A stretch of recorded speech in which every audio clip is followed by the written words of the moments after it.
کیا آپ نے کبھی سوچا ہے کہ ایک رات میں نبی کریم صلی اللہ علیہ وآلہ وسلم نے زمین سے آسمانوں کا سفر کیسے طے کیا؟ جانیے اس حیرت انگیز سفر کی تفصیلات جو آج بھی ہمارے ایمان کو تازہ کر دیتی ہے۔ شب معراج ایک ایسا عظیم اور بابرکت واقعہ ہے جو نبی کریم صلی اللہ علیہ وآلہ وسلم کی حیات طیبہ میں پیش آیا۔ یہ ایک ایسا معجزہ ہے جو قیامت تک اہل ایمان کے لیے نور و ہدایت کا ذریعہ رہے گا۔ معراج کا واقعہ ہجرت سے تقریباً 1 سال پہلے پیش آیا، جب اللہ تعالیٰ نے اپنے محبوب نبی کریم صلی اللہ علیہ وسلم کو راتوں رات مکہ مکرمہ سے بیت المقدس اور وہاں سے 7ویں آسمانوں کی سیر کرائی۔ یہ سفر نہ صرف ایک ظاہری اور جسمانی معجزہ تھا بلکہ روحانی عظمت و برکت سے بھی معمور تھا۔ یہ واقعہ قرآن مجید میں 2 صورتوں میں واضح طور پر بیان کیا گیا ہے، سورۃ بنی اسرائیل، سورۃ النجم۔ پاک ہے وہ ذات جو اپنے بندے کو راتوں رات مسجد الحرام سے مسجد اقصی لے گئی، جس کے گرد ہم نے برکت رکھی ہے تاکہ ہم اسے اپنی نشانیاں دکھائیں۔ بے شک وہ سننے والا اور دیکھنے والا ہے۔ سورۃ النجم 18، 53 اور 13 میں بے شک انہوں نے محمد صلی اللہ علیہ وسلم نے ایک بار اور بھی اس جبریل کو سدرۃ المنتہا کے پاس دیکھا جہاں جنت المأویٰ ہے۔ جب سدرۃ المنتہا پر چاہ رہا تھا جو کچھ چاہ رہا تھا، نہ ان کی نظر بھی کی اور نہ حد سے بڑی، اور بے شک انہوں نے اپنے رب کی بڑی بڑی نشانیاں دیکھی۔ ان آیات سے واضح ہوتا ہے کہ یہ سفر جسمانی تھا، نہ کہ محض روحانی یا خواب۔ احادیث میں بھی اس واقعے کو تفصیل سے بیان کیا گیا ہے جو شب معراج کی عظمت کو مزید واضح کرتے ہیں۔ نبی کریم صلی اللہ علیہ وآلہ وسلم اس وقت شدید آزمائشوں اور تکالیف سے گزر رہے تھے۔ مکہ مکرمہ میں مشرکین آپ صلی اللہ علیہ وسلم پر ظلم و ستم کر رہے تھے۔ عالم الحزن یعنی غم کا سال میں حضرت خدیجہ اور ابو طالب کی وفات ہو چکی تھی۔ طائف کا سفر بھی تکلیف دہ رہا، جہاں اہل طائف نے آپ صلی اللہ علیہ وسلم کا مذاق اڑایا اور آپ کو پتھر مارے۔ ان مشکل حالات میں اللہ تعالیٰ نے نبی کریم صلی اللہ علیہ وآلہ وسلم کو معراج کے ذریعے تسلی دی تاکہ آپ کا ایمان مزید مضبوط ہو اور آپ صلی اللہ علیہ وسلم کو اپنی رسالت کا شاندار مستقبل کی جھلک دکھائی جائے۔ معراج کا پہلا مرحلہ اسرا تھا، جس میں نبی کریم صلی اللہ علیہ وآلہ وسلم کو مسجد الحرام سے مسجد اقصی لے جایا گیا۔ حضرت جبریل علیہ السلام نبی کریم صلی اللہ علیہ وسلم کے پاس آئے اور انہیں براق پر سوار کروایا۔ اس کی خاصیت یہ تھی کہ وہ اپنی نظروں کی حد تک ایک ہی چشم میں پہنچ جاتی تھی۔ بیت المقدس میں انبیاء کی امامت۔ جب نبی کریم صلی اللہ علیہ وسلم بیت المقدس پہنچے تو تمام انبیاء علیہم السلام وہاں موجود تھے۔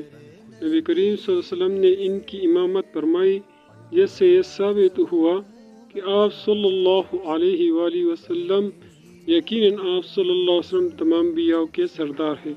مسجد اقصی میں نماز ادا کرنے کے بعد آپ صلی اللہ علیہ وسلم کو معراج کے دوسرے مرحلے کے لیے آسمانوں کی جانب لے جایا گیا۔ معراج آسمانوں کا سیر۔ اسرا کے بعد نبی کریم صلی اللہ علیہ وسلم کو 7ویں آسمانوں کی سیر کروائی گئی۔ پہلے آسمان پر حضرت جبریل علیہ السلام نے دروازہ کھلوایا۔ یہاں حضرت آدم علیہ السلام سے ملاقات ہوئی، جو اپنے نیک اور بدکار اولادوں کو دیکھ رہے تھے۔ نیک اولادوں کو دیکھ کر خوش ہوتے اور بدکار کو دیکھ کر غمگین ہوتے تھے۔ دوسرے آسمان یہاں پر حضرت یحییٰ علیہ السلام اور حضرت عیسیٰ علیہ السلام سے ملاقات ہوئی۔ دونوں انبیاء نے نبی کریم صلی اللہ علیہ وآلہ وسلم کو خوش آمدید کہا اور دعا دی۔ تیسرے آسمان یہاں حضرت یوسف علیہ السلام سے ملاقات ہوئی، جنہیں حسن و جمال میں منفرد مقام حاصل تھا۔ انہوں نے بھی نبی کریم صلی اللہ علیہ وآلہ وسلم کو خوش آمدید کہا۔ چوتھے آسمان یہاں حضرت ادریس علیہ السلام سے ملاقات ہوئی۔ انہیں اللہ نے بلند مقام عطا فرمایا تھا۔ پانچویں آسمان یہاں حضرت ہارون علیہ السلام سے ملاقات ہوئی۔ جو بنی اسرائیل میں عزت و مقام رکھتے تھے۔ چھٹے آسمان، یہاں حضرت موسیٰ علیہ السلام سے ملاقات ہوئی۔ جب نبی کریم صلی اللہ علیہ وسلم آگے بڑھے تو حضرت موسیٰ رضی اللہ علیہ السلام رو پڑے اور فرمایا، یا اللہ، یہ نبی مجھ سے بہتر امت کے ساتھ بھیجا گیا ہے۔ ساتویں آسمان، یہاں حضرت ابراہیم علیہ السلام سے ملاقات ہوئی جو بیت المعمور کے ساتھ ٹیک لگائے بیٹھے تھے۔ بیت المعمور وہ مقام ہے جہاں فرشتے طواف کرتے ہیں۔ سدرۃ المنتہا اور اللہ تعالیٰ سے قرب۔ جبریل علیہ السلام نے کہا، یا رسول اللہ، میں اس سے آگے نہیں جا سکتا۔ نبی کریم صلی اللہ علیہ وسلم کو سدرۃ المنتہا تک لے جایا گیا۔ یہاں پر جنت المأویٰ ہے جہاں نیک روح قیامت کے دن سے پہلے رہتی ہے۔ نبی کریم صلی اللہ علیہ وسلم نے اللہ تعالیٰ کے عظیم ترین جلوے دیکھے۔ اللہ تعالیٰ نے نبی کریم صلی اللہ علیہ وسلم کو 50 نمازوں کا تحفہ دیا۔ واپسی پر حضرت موسیٰ علیہ السلام نے مشورہ کیا کہ تخفیف کروائے کیونکہ امت یہ ادا نہیں کر سکے گی۔ نبی کریم صلی اللہ علیہ وسلم نے بار بار اللہ سے تخفیف کی درخواست کی، یہاں تک کہ 5 نمازیں باقی رہ گئی مگر ان کا اجر 50 کے برابر رکھا گیا۔ جنت و جہنم کے مشاہدات، اللہ تعالیٰ نے نبی کریم صلی اللہ علیہ وسلم کو جنت و دوزخ کے مناظر بھی دکھائے۔ جنت میں نیک عمل کرنے والوں کو انعامات، شہداء، صدیقین اور متقی بندوں کی نعمت ہے۔ دوزخ میں سطور، زانیوں، ظالموں اور جھوٹوں کی سزائیں بھی دکھائی گئی۔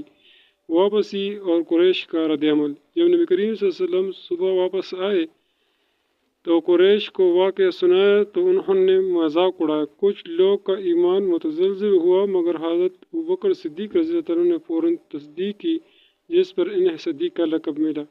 قریش نے نبی کریم صلی اللہ علیہ وسلم سے بیت المقدس کی نشانیاں پوچھی اور اللہ تعالیٰ نے آپ صلی اللہ علیہ وسلم کو منظر دکھا دیا جس سے آپ صلی اللہ علیہ وسلم نے تمام جوابات صحیح دیے۔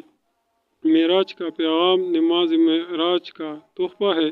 رسول اکرم صلی اللہ علیہ وسلم کی عزت، مقام و ایمان کی آزمائش، جنت و جہنم کی حقیقت۔ معراج کا یہ واقعہ ہر مسلمان کے ایمان کو تازگی بخشتا ہے اور ہمیں نماز کی پابندی کی تاکید کرتا ہے۔ اللہ ہمیں معراج کے پیغام پر عمل کرنے کی توفیق عطا فرمائے، آمین۔